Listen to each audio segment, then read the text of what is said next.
जय बोलो देवादिदेव 1008 श्री भगवान महावीर स्वामी की जय जय जय। अहिंसा परमो धर्म की जय जय जय। परम पूज आचार्य गुरुवर श्री विद्यासागर जी महाराज की जय जय जय। परम पूज महामनम राज प्रमाण सागर जी महाराज की।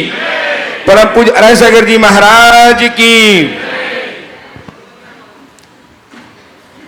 धर्म की शुरुआत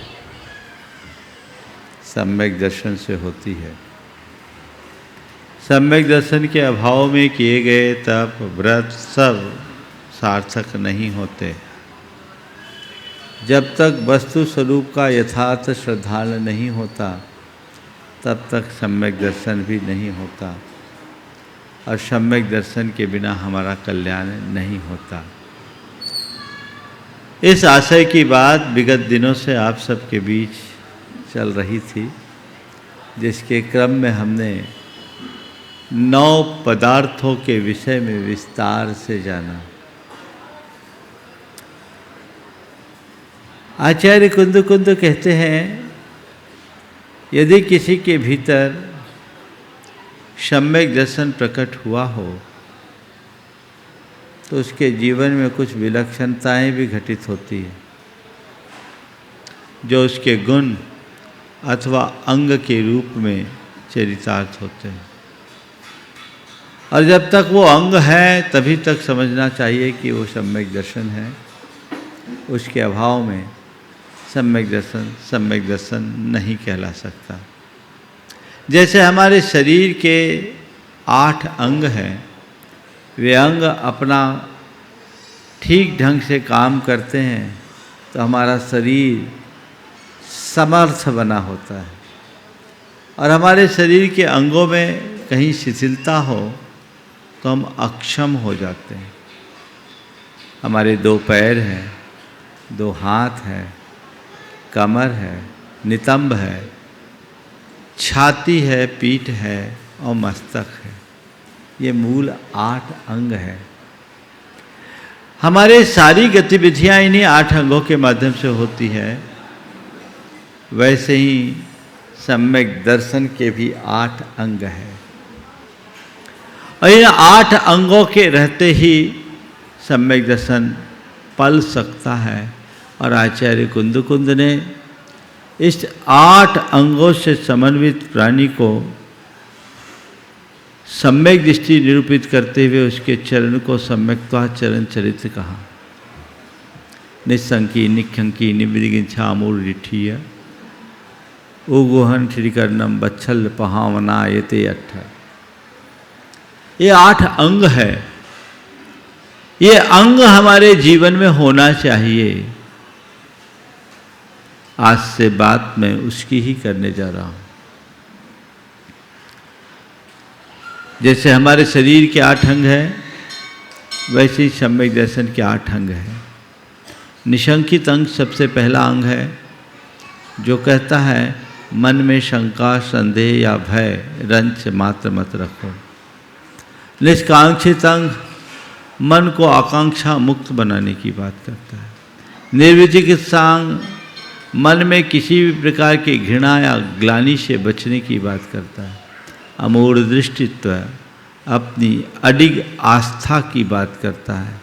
किसी भी प्रकार का दबाव, प्रभाव, भय या प्रलोभन से कुमार्ग की ओर न झुकना। उपगूहन अंग दोषों को ढांकने की बात करता है। अगर किसी के द्वारा कोई दोष हो जाए तो उसे ढांको। स्थितिकरण अपने मन को दोषों से बचाना उपगूहन है, और अपने आप को मार्ग में टिकाए रखना स्थितिकरण। रत्नत्रय के प्रति हृदय में अपार उत्साह रखना वात्सल्य भाव, और रत्नत्रयधारी के प्रति प्रेम रखना, ये भी वात्सल्य की अभिव्यक्ति है। और अपने मन को अपने वश में रखकर जिन शासन को फैलाना प्रभावना अंग है, अथवा अपने आचार विचार और व्यवहार से जिन शासन को जगत व्यापी बनाना प्रभावना। ये आठों अंग हमारे शरीर के 8 अंगों से मेल खाते हैं। एक बार हम रास्ता देख लेते हैं, बेखटके अपना दाहिना पैर बढ़ा देते हैं, और जब दायां पैर आगे बढ़ता है तो बायां पैर सहज उसका अनुकरण कर लेता है। उसमें कोई आकांक्षा और अपेक्षा नहीं होती। यही है निशंकित और निकांक्षित अंग। अपने बाएं हाथ को देखें, अपने शरीर की सब प्रकार की अपवित्रता का प्रक्षालन आप अपने बाएं हाथ से रोज करते हैं। मन में कभी ग्लानि या घृणा का भाव आता है, जब भी बाएं हाथ का प्रयोग करो, मन में सोचो मेरे हृदय में किसी धर्मात्मा के प्रति ग्लानि, घृणा या नफरत का भाव तो नहीं आ रहा है। यह निर्विचिकित्सा अंग है। अमूढ़ दृष्टित्व अपने मार्ग में टिके रहने की बात है। और जब हम कोई बात पूर्ण आत्मविश्वास से भर कर कहते हैं तो कहते हैं ये तो ऐसा है। ये क्या है? एकदम वजन दे के, ये है अमूढ़ दृष्टित्व। उपगूहन का अर्थ होता है दोषों को ढांकना। लोक में नितंब को सदैव ढांक के रखा जाता है। ऐसे ही हमेशा ये देखो कि मैं किसी के दोषों को उद्घाटित तो नहीं कर रहा हूँ। फिर स्थितिकरण, कोई वजनदार वस्तु को हमें उठानी हो तो अपने पीठ पर आसानी से उठाया जा सकता है। तो पीठ, कोई अगर गिर रहा है तो उसे अपने पीठ पर बिठा लो और उसे पार लगा दो। ये स्थितिकरण अंग है। और वात्सल्य हमारे प्रेम की अभिव्यक्ति है। और जब हम किसी के प्रति प्रेम से भरते हैं तो अपने छाती से लगा लेते हैं। हृदय वात्सल्य का प्रतीक। और हमारे शरीर का उत्तमांग मस्तिष्क है। मस्तिष्क को हम हमेशा ऊंचा रखना चाहते हैं। कभी हमारा सिर झुके नहीं। कहते हैं सिर कटा सकते हैं मगर सिर झुका सकते नहीं। यान मान मर्यादा का प्रतीक है। ऐसे ही जिन शासन के गौरव को सदैव बनाए रखने का संकल्प ही प्रभावना है। ये 8 अंग हमारे शरीर के 8 अंगों से मेल खाते हैं। कदाचित शरीर का कोई एक अंग कमजोर हो जाए तो फिर भी शरीर विकलांग बन कर के भी काम कर सकता है। पर सम्यक दर्शन में कोई एक अंग कम हो जाए तो वो हमारा सम्यक दर्शन संसार का विनाश नहीं कर सकता। नांग हीन मलम छेतुम दर्शनम जन्म संततिम नहीं मंत्रोच्चरण न्यून निहंति विष वेदना। जैसे एक अक्षर से न्यून कोई मंत्र हमारे विष की वेदना को नष्ट नहीं कर पाता, उसी तरह अंगहीन सम्यक दर्शन संसार का विनाश नहीं कर सकता। तो हमें चाहिए कि हम सम्यक दर्शन को सर्वांग आत्मसात करें। ये हमारे जीवन में घट गया तो सब कुछ घट गया। आज से बात उसी की कर रहा हूँ और लगभग 8-10 दिन तक निरंतर सम्यक दर्शन की बात होगी। समय सार में आचार्य कुंदकुंद ने सम्यक के अंगों के संदर्भ में क्या कहा और अन्य ग्रंथांतरों में उन्होंने क्या कहा और हम अपने जीवन व्यवहार में उसे कैसे उतार सकते हैं, कुछ ऐसी ही चर्चा आप सबसे मैं करूँगा जो आज हमारे जीवन के लिए अत्यंत आवश्यक और उपयोगी है। सबसे पहला अंग है निःशंक अंग, निशंकित अंग, शंका का अभाव होना। निशंका, शंका का अर्थ 2 अर्थों में है।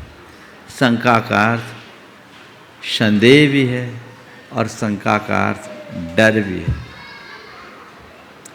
संदेह नहीं होना, अपने मार्ग में संदेह नहीं होना, क्योंकि जहां संदेह होता है वहां विश्वास नहीं पनपता। सम्यक विश्वास का नाम है। यदि तुम्हारे हृदय में शंका आ गई तो सम्यक था ही नहीं। शंका के बीज में श्रद्धा के अंकुर नहीं फूटते। अशुद्ध धरा पर विश्वास के पौधे नहीं उगते। तो शंका का बीज अगर मन में बैठा है तो श्रद्धा का अंकुर कभी नहीं फूटेगा। सबसे पहली जरूरत अपने मन को शंका से मुक्त करने की है। और जहां शंका है वहां अश्रद्धा है, और जहां शंका और अश्रद्धा है, अविश्वास है, वहां डर भी है। अपने मन को टटोलो। तुम्हारे मन में शंका है या नहीं, और तुम्हारे मन में डर है या नहीं। यदि शंकाग्रस्त है मन और मन में ऐसा डर है, तो अभी तुम सम्यक्त से बाहर हो। महाराज बड़ा गड़बड़ हो गया। गड़बड़ नहीं है, ठीक तरीके से समझ लोगे तो आज ही शंका भी दूर होगी और डर भी दूर हो जाएगा, और जीवन में हर पल आनंद होगा। आचार्य कुंद के शब्दों में हम पहले निशंकित अंग की व्याख्या करें, और आज की 4 बातें फिर आप सबसे करेंगे। सम्मा दिट्ठी जीवा निशंका होंति निभयातीन, सत्य भय विप्प मुक्का जम्हा तम्हा निशंका। सम्मा इट्ठी जीवा निशंका होंती, सम्यक दृष्टि जीव निशंक होते हैं, और निशंक होते हैं इसलिए निभया तीन, वो निर्भय भी होते हैं। सत्य भय विप्प मुक्का जम्हा, चूंकि वो 7 भयों से मुक्त होते हैं, तम्हा इसलिए वो निशंक होते हैं। उनमें शंका नहीं है इसलिए निर्भय, और निर्भय इसलिए निशंक है। भय, शंका, भय और निर्भय निशंक। जब तक सशंकित हो तब तक भय है। जिस पल तुम निर्भय हो जाओगे निशंक हो जाओगे। 4 बातें आज के संदर्भ में, श्रद्धा अश्रद्धा, भय अभय। इन 4 शब्दों को हम समझे आज के संदर्भ में। अश्रद्धा, श्रद्धा, भय अभय। अपने मन की श्रद्धा को टटोलो, वो आज कैसी है। तुम्हारे अंतरंग में श्रद्धा है या अश्रद्धा है। श्रद्धा है या अश्रद्धा है, ये टटोल करके देखने की जरूरत है। कहने को तो श्रद्धा दिखती है, श्रद्धा यहां नहीं होती तो नहीं आते, है ना। श्रद्धा है, लेकिन अपने अंतस मन को टटोल करके देखो तो कहीं ना कोई छिपी हुई अश्रद्धा भी है। श्रद्धा के 4 रूप हैं। श्रद्धा, अश्रद्धा, अंधश्रद्धा और अटल श्रद्धा। क्या बोला? श्रद्धा, अश्रद्धा, अंधश्रद्धा और अटल श्रद्धा। अश्रद्धा तो आपके अंदर नहीं है, होती तो यहां नहीं आते, पर श्रद्धा है, इसकी पड़ताल करना जरूरी है। बोलो, तुम्हें तुम्हारे धर्म के प्रति श्रद्धा है? तुम्हारे लिए तुम्हारे देव के प्रति श्रद्धा है? गुरु के प्रति श्रद्धा है? देव गुरु धर्म पर पक्की श्रद्धा है? पक्की? अभी पोल खोलूं? अभी खोल दो पोल। चलो, गुरु के प्रति श्रद्धा है? मान लो मैंने तुम्हें अभी बुलवाया, आप जैसे मैसेज जाएगा सुनील को बुला ले आओ। सुनील दौड़ के आएंगे? आएंगे? आप आए, महाराज जी आपने याद किया, कुछ काम नहीं? कोई काम नहीं है। अब क्या होगा? अब क्या होगा? चलो ठीक है महाराज जी, आपके दर्शन मिल गए, आशीर्वाद। पहुँचे हो, 10 मिनट बाद हमने फिर किसी को भेजा, सुदर्शन जी थोड़ा सुनील जी को भेज दो। अरे अभी तो बुलाया था महाराज ने, कोई काम नहीं। नहीं महाराज जी ने बोला है लेके आओ। आओगे? चलो चलते हैं। महाराज जी आपने बुलाया? हाँ बुलाया। कोई काम? कोई काम नहीं, कोई काम नहीं। ठीक, खामो खाम महाराज ने 2 बार दौड़वा दिया। बोलो आएगा कि नहीं आएगा? हाँ आएगा। और अभी आधा घंटे बाद फिर तीसरी बार। आज क्या हो गया महाराज को भाई, बार बार परेशान कर रहे हैं। पहली बार बुलाया तो अहोभाग्य है, और तीसरी बार में परेशान कर रहे। चलो महाराज जी आपने याद किया, अब तुम्हारी तरफ देखा भी नहीं, और तुम्हारा विरोधी बैठा, उससे बात कर रहा हूं। अब बोलो तुम्हारी श्रद्धा का क्या हाल होगा? हाँ? खाम खाम महाराज आज परेशान कर रहे, पता नहीं क्या हो गया। 3 बार मैंने अपना सारा काम छोड़ करके यहाँ आए, इनको तो कोई काम नहीं, हमारे पास तो 50 काम है।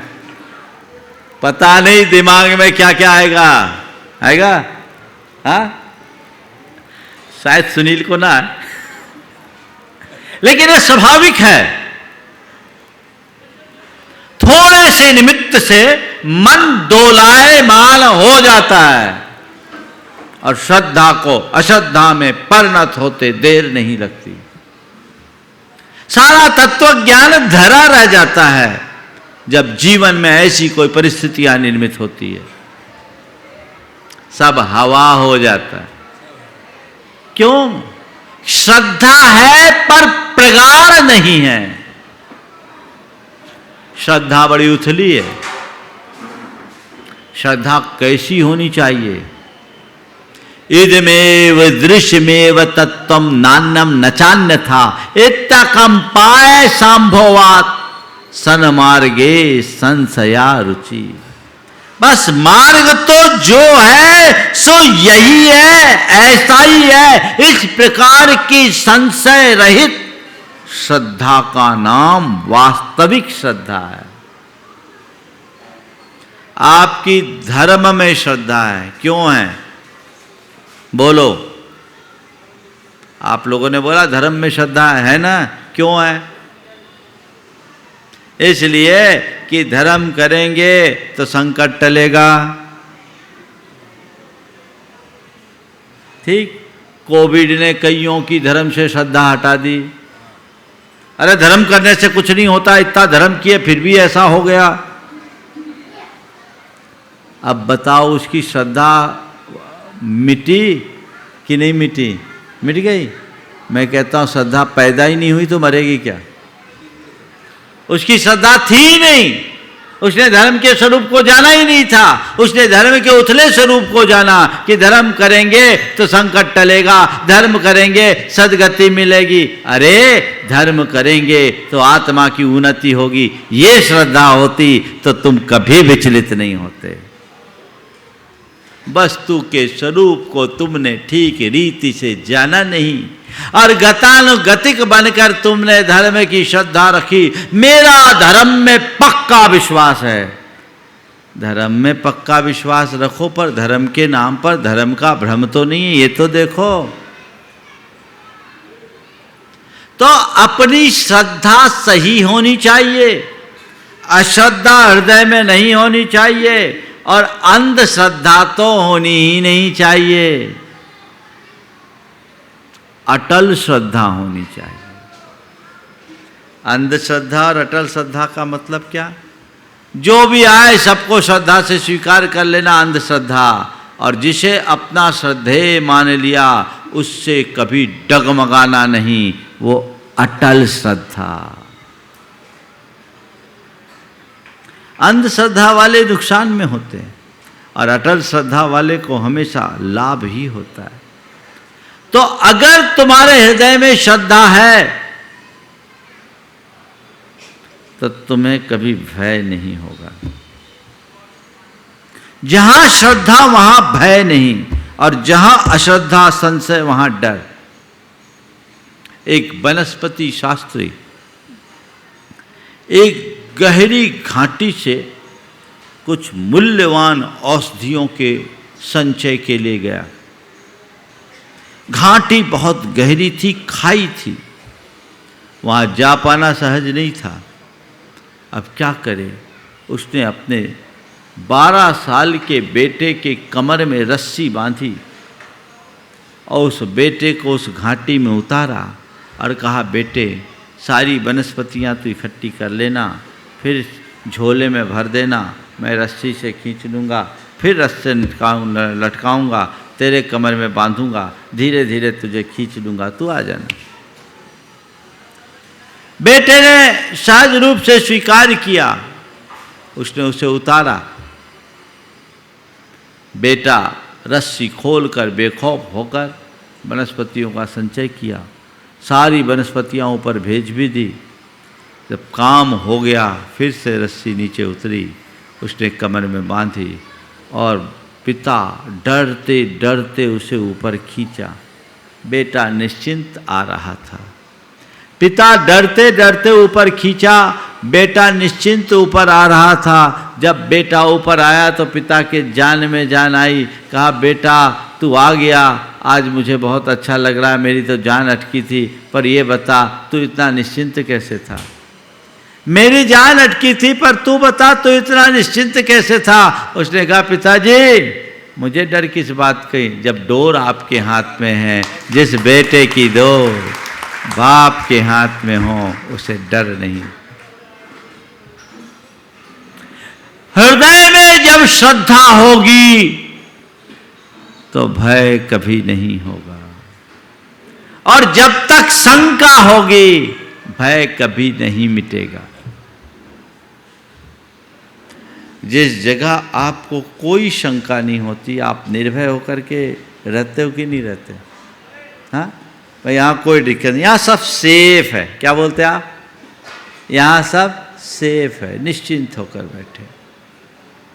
और कहीं ऐसी संभावना हो जिसमें आपको थोड़ी सी भी शंका हो, तो आप क्या करते हैं? चौकन्ने होकर के बैठते हैं, मन में डर, कहीं कुछ हो न जाए। शंका डर को जन्म देती है और श्रद्धा से निर्भयता आती है। इसलिए कहते सम्मादिट्ठी जीवा निशंका होती निर्भयाती न। वे निशंक होते इसलिए निर्भय होते हैं। निशंक किस लिए? क्योंकि वो अपनी आत्मा के स्वरूप को अच्छे से समझता है। थोड़ा हम शंका और भय दोनों को सामने ले। शंका क्या है और भय क्या है? में जो शंका आती है उस एक प्रकार का संदेह है, स्वरूप विषय। कहीं ऐसा ना हो, कहीं वैसा ना हो, ये सही है या गलत है, ये शंका की परिणति है। लेकिन जब प्रगाढ़ विश्वास जमता है तो शंका का लेश नहीं होता। आप अपने घर में हैं, आपके पास तिजोरी की चाबी है, हर किसी को सौंपते हो क्या? बोलो, हाँ? नहीं ना? किसको सौंपते हो? किसको सौंपते हो? जिस पर विश्वास है। तिजोरी की चाबी उसे ही सौंपते जिस पर विश्वास है। लेकिन मैं आपसे पूछता हूं, अगर तिजोरी खाली हो तो? बात समझ में आ रही है मैं कहां ले जा रहा हूं आपको? खाली तिजोरी की चाबी हम तो महाराज ताला ही नहीं लगाते, खुला रखते।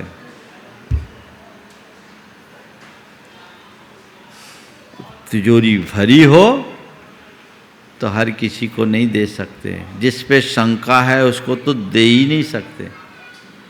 जिस पर विश्वास है उसी को दे। और आजकल तो विश्वास करने वाले भी कब विश्वासघात कर दे पता नहीं। नौकर ने मालिक से कहा, मालिक मैं 20 साल से आपकी सेवा में हूँ, पर आज तक आपने मुझ पर विश्वास नहीं किया। मैं 20 साल से आपकी सेवा में हूँ, पर आज तक आपने मुझ पर विश्वास नहीं किया। मालिक ने कहा, अरे बेटे, तुझ पर विश्वास नहीं होता तो तिजोरी की चाबी तुझे कैसे दे देता? अरे बेटे, तुझ पर विश्वास नहीं होता तो तिजोरी की चाबी के तुझे कैसे दे देता? तो उसने कहा, मालिक, उसमें से तो एक भी नहीं लगती।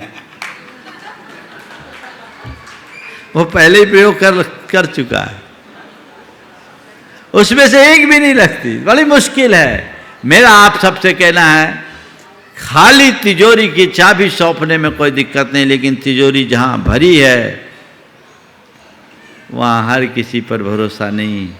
मतलब जिसके मन में राग भाव है उसके मन में ही संशय आता है, शंका आती है। जो बीत राग बन चुका उसके हृदय में कभी शंका नहीं आती। ये राग भाव शंका को जन्म देता है, मोह भाव शंका को जन्म देता है, और जब तक मोह भाव है तब तक शंका है, और जब तक शंका है तब तक भय है। कुछ चला न जाए, कुछ खो न जाए, कुछ छिन न जाए, कुछ लुट न जाए, कुछ मिट न जाए, कुछ पिट न जाए। अरे भाई, क्या जाएगा, क्या खोएगा, क्या मिलेगा, क्या मिटेगा, क्या पिटेगा? तेरा जो है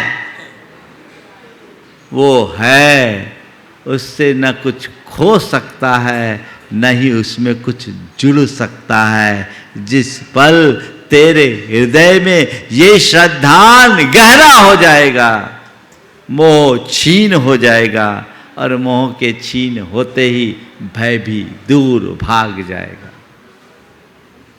भय एक नकारात्मक आवेग है जो मन की दुर्बलता से प्रकट होता है। वस्तु स्वरूप का श्रद्धानी कभी घबराता ही नहीं। क्यों घबराएगा? देखो, किसी जहाज में उड़ रहे हो और अचानक कोई दुर्घटना होने वाली हो, तो आप लोगों के लिए क्या सुविधा दी जाती है? क्या दी जाती है? पैराशूट। पैराशूट का प्रयोग करो, नीचे उतर जाओ। तो जिसने पैराशूट पहन लिया वो नीचे उतरते समय डरता है क्या? क्यों? अब मैं सुरक्षित हूं, मैंने पैराशूट पहन लिया है। इसी प्रकार जिसने तत्व ज्ञान के पैराशूट को पहन लिया है उसके मन में कोई डर नहीं, मैं सुरक्षित हूं। अब किस बात का डर? क्यों डरे? जब मन में शंका ही नहीं है, श्रद्धा भर चुकी है, तो भय नहीं, केवल अभय होगा। भय भी एक प्रकार के मोह भाव की अभिव्यक्ति है। जहां मोह नहीं वहां डर नहीं, और जब तक मोह है तब तक निडर नहीं। सत्य भय विप्प मुक्का जम्मा तम्हा दुनिशंका, 7 प्रकार का भय। आप पाएंगे सब मोह राग भाव की परिणति है।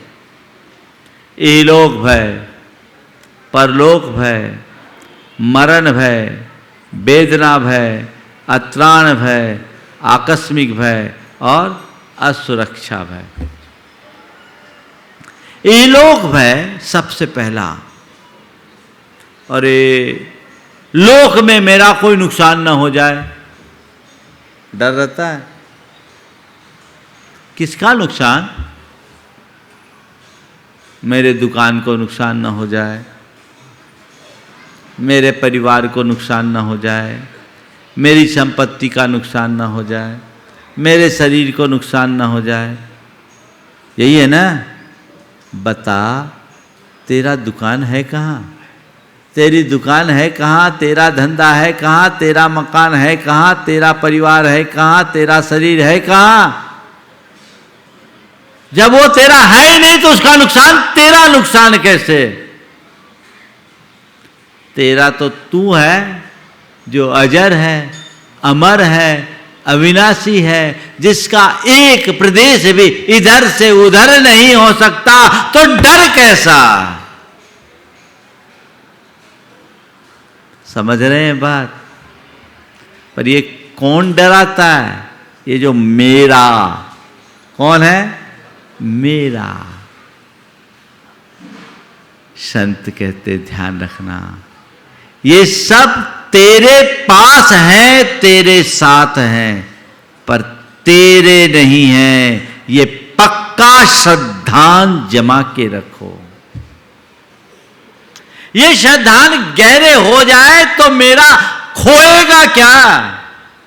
वहां न पाना है, न खोना है, न आना है, न जाना है।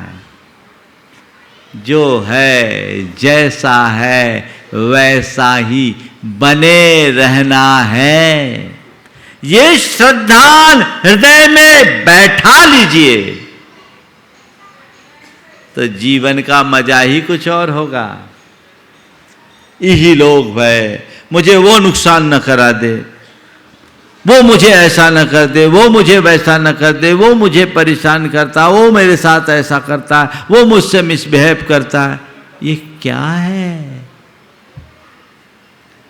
तेरे साथ कोई दूसरा कुछ नहीं कर सकता। जो कुछ भी हो रहा है वो तेरी परिणति से हो रहा है, और यदि यत् किंचित नुकसान भी हो तो वो तेरे अज्ञान से होगा। यदि तेरा श्रद्धान पक्का है तो दूसरा तेरे सामने रहेगा ही नहीं। डर किसका? संसार की सारी परिणतियां संयोगों से चलती है। संयोग बनते हैं, बदलते हैं, वो मेरे नहीं है, मेरे अधीन नहीं है। संयोग संयोगों के अधीन है, बनेंगे बदलेंगे। मेरा, मैं हूं, उनमें कोई परिवर्तन नहीं। परलोक भय, परलोक भय का दो अर्थ निकालो। कोई परलोक आकर मुझ पर अटैक न कर दे, या परलोक में मेरी दुर्गति ना हो। समझ गए? परलोक ये बड़ा भयानक है। उस परलोक का भय आजकल लोगों को कम है, पर इस परलोक का लोग क्या कहेंगे? ये कौन सा भय है? परलोक। वो मेरे साथ ऐसा न कर दे, कौन सा भय है? वो मुझे नुकसान न पहुंचा दे, कौन सा भय है? ध्यान रखने की बात तो केवल इतनी सी है कि जब तक तुम्हारे पुण्य का प्रताप है, तुम्हारा कोई बिगाड़ नहीं कर सकता।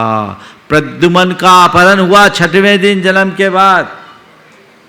6 दिन के बच्चे को एक बड़ी शिला से दबा दिया गया, लेकिन परलोक उस प्रद्युमन का कुछ हुआ क्या? शिला हिल गई, उसके श्वास से शिला हिल रही है, और वहीं उसको पालनहार भी मिल गए। इधर माँ बाप को खोया तो दूसरे माँ बाप मिल गए। यही तो खेल है संसार का। जब तक तुम्हारा पुण्य है, कोई पर तुम्हारा नुकसान नहीं कर सकता, और जिस दिन पाप का योग होगा कोई तुम्हें बचा नहीं सकता। ये पक्का श्रद्धान अपने हृदय में बैठा दो, और जिस दिन ये श्रद्धान बैठ जाएगा तो तुम्हारे मन में रंच मात्र भी परलोक का भय नहीं रहेगा। आजकल लोग परेशान हैं। कुछ लोग तो एक प्रकार की मानसिक बीमारी के शिकार होते हैं। हर पल अपने आप को इनसिक्योर फील करते हैं। क्यों? वस्तु के स्वरूप के श्रद्धानी बनो। तुम फुल्ली सिक्योर्ड हो, तुम पूर्ण हो, सुरक्षित हो, सदा से हो, शाश्वत हो, अविनाशी हो। ये श्रद्धान तुम्हारे अंदर गहरा होना चाहिए। ये श्रद्धा होगी तो भय नहीं, अरे कहीं हो ना जाए, मेरा नुकसान ना हो जाए, यानी तेरा अभी तेरी आत्मा पर श्रद्धा नहीं, अश्रद्धा है। ये सब अंदर का मोह और राग भाव है जो बेचैन करता है। मोड़ो अपने आप को, छोड़ो उधर से, अब यहां संभलोगे। फिर परलोक का भय, अरे परलोक से कौन डरता जो इहलोक में अच्छे से नहीं जीता। एग्जाम के बाद फेल्योर का फियर किसको होता है, फेल होने का डर किसको होता है? जो अच्छा पेपर दे के आता उसको, या जो साल भर फांकी मारता उसको? फांकी मारना समझते हैं ना? हाँ, पढ़ेगा लिखेगा नहीं, अपना समय बर्बाद किया, अब एग्जाम आ गया, अब कुछ आया नहीं, अरे भैया रिजल्ट खराब ना हो जाए, रिजल्ट खराब ना हो जाए, रिजल्ट खराब ना हो जाए। पढ़े लिखे लोग तो, मेहनत करने वाले बच्चे तो पेपर दे के आते हैं और अपना रिजल्ट खुद डिक्लेयर कर देते हैं। बाकी घोषणा जब होगी तो होगी, मैंने इतना लिखा है, इतने नंबर्स मेरे आएंगे। और जो गटर मस्ती करते हैं, पढ़ाई नहीं करते, है ना, फांकी मारते, ये बिहारी शब्द है, समझिए। हाँ, उन लोगों का क्या हाल है भाई? ठीक है, अब क्या होगा क्या होगा क्या होगा। एक बच्चा भगवान के पास गया, बोला भगवान मुंबई को भारत की राजधानी बना दो। एक युवक ने कहा अरे हद हो गई, मुंबई भारत की राजधानी बनेगी, तुझे क्या मिलेगा? भारत की राजधानी दिल्ली। बोले कुछ मिले या ना मिले, मैंने भूल से पेपर में भारत की राजधानी मुंबई लिख दिया। तो ये क्या है? ये मगजमारी है। अगर हमने इहलोक अच्छा जिया तो परलोक मेरा अच्छा होगा ही होगा, इसमें कोई संशय नहीं। इसलिए परलोक की चिंता करने की जगह इहलोक को सुधारने का यत्न कीजिए। सम्यक दृष्टि वही करता है। मरण भय बहुत सताता है। मैं मर न जाऊं, तो पहली बात तो ये देखो कि तुम कभी मर ही नहीं सकते, तुम तो अमर हो। श्रद्धा है कि नहीं? तेरा ना जन्म हुआ ना मरण हुआ, जिसका जन्म होगा उसकी मृत्यु होगी। तो जन्मा कौन? मेरा जन्म तो इस तारीख को है महाराज, आए मेरा जन्मदिन है। तेरा जन्मदिन कहाँ हो गया? इस शरीर का जन्मदिन है, और जिस दिन इस शरीर का जन्म हुआ उसी दिन इसकी एक्सपायरी डेट भी तय हो गई, है ना? एकदम उसी दिन। इसको तो एक दिन मरना है, इसको कोई बचा नहीं सकता। शरीर जन्मा है, शरीर मरता है, इसे कोई रोक नहीं सकता। और आत्मा का न जन्म हुआ न मरण हुआ, इसलिए आत्मा कभी अमर नहीं हो सकती। जो आत्म श्रद्धानी होता है वो ये जानता है न मैं मृत्यु कुतो भीति। जब मैं मृत्यु रूप हूं ही नहीं तो डर कैसा? और शरीर एक दिन जाना है, पर किसी के कहने से नहीं जाएगा। जब तक आयु है तब तक मुझे कोई हिला नहीं सकता, और आयु पूरी होने के बाद कोई जिला नहीं सकता। आयु खये न मरना। जब तक मेरी आयु है मेरा कुछ नहीं होगा। ये श्रद्धान है तो डर किसका?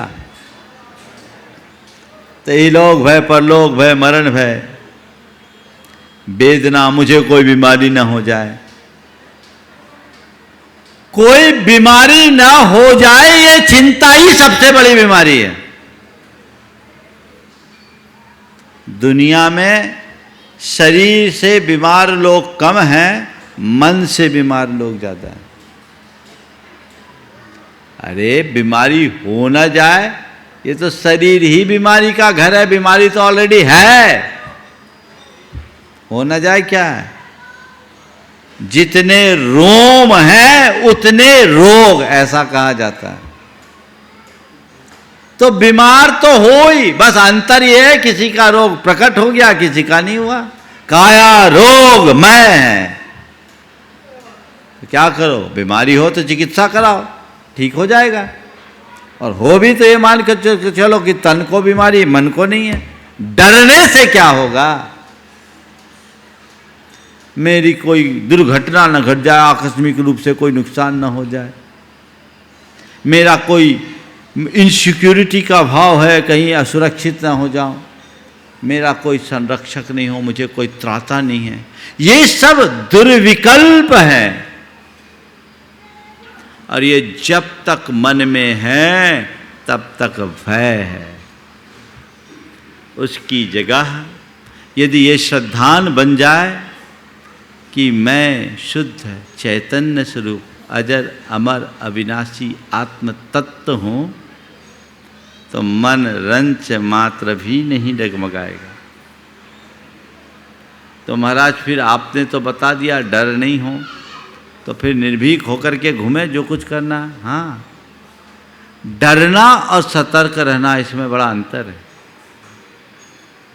सम्यक दृष्टि सतर्क रहता है पर डरता नहीं, घबराता नहीं। महाराज जी आपने तो बोल दिया डरना नहीं, तो आंख मूंद के गाड़ी चलाएंगे, तो कहेंगे तुम्हें पागल खाना में भेजना पड़ेगा। आंख मूंद के गाड़ी मत चलाओ, आंखें खोल करके गाड़ी चलाओ, पर निश्चिंत होकर गाड़ी चलाओ। गाड़ी चलाओ और ये सोचो कहीं एक्सीडेंट ना हो जाए, कहीं एक्सीडेंट ना हो जाए, तो ना होना तो हो जाएगा। आंखें मूंद करके भी नहीं और आंखें डर करके भी नहीं, बस सतर्क होकर के जीवन चलाओ।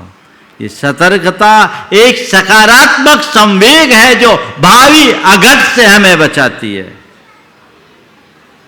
तुम्हारी धन संपत्ति सुरक्षित रहे, प्रबंध तुम कर लो, दुकान में ताला लगा दो, पर नींद में सपना न देखो कि चोर तो नहीं आ गया। सब ताला में लॉक करके सो, पर चूहा कूदे तो ये ना सोचो चोर ना आ गया। ये डर तो हटाओ, मेरा काम जितना है उतना मैं करूं, बाकी जो होना है सो होएगा। भय और भयातुरता में और अंतर है। भय और भयातुरता में बड़ा अंतर है। भय सजग करता है, ये सकारात्मक संवेग है। सजग रहो, सतर्क रहो, मुझे कोई बीमारी ना हो, इसलिए मैं अपने खान पान की शुद्धि रखूं, योग प्राणायाम आदि करूं। अभी कोरोना फैल रहा है तो दिशा निर्देशों का पालन करूं, मास्क लगाऊं, और जो बातें कह रही है दूरी रखें। ये सतर्कता है, ये डर नहीं है, ये सतर्कता है। लेकिन और हमें हो न जाए, हमें हो न जाए, हमें हो न जाए, जितने लोग ज़्यादा डरे उन्हीं को ज़्यादा हुआ। तो हम भय नहीं रखें, सतर्क रहें और भयातुरता से बचें। जो ऐसे भयातुरता से बचता है वही सम्यक दृष्टि होता है। तो सम्मा दिट्ठि जीवा निशंका होन्ति निर्भया तेन सत्य भय विप्प मुक्का जम्हा तम्हा दुनिशंका। स्वरूप का चिंतन करने से हम भय से मुक्त हो सकते हैं। आज बात अधूरी है, ये बात निरंतर जारी रहेगी। हम इन 8 अंगों को अपने जीवन व्यवहार में किस तरह से आत्मसात करें और अपने जीवन को व्यवस्थित और संतुलित बनाकर कैसे जिएं, इसकी चर्चा आने वाले दिनों में आप सबसे करूंगा। और मैं अपने वचनों को यहीं पर विराम दे रहा हूं। बोलिए परम पूज्य आचार्य गुरुवर श्री विद्यासागर महाराज की जय जय।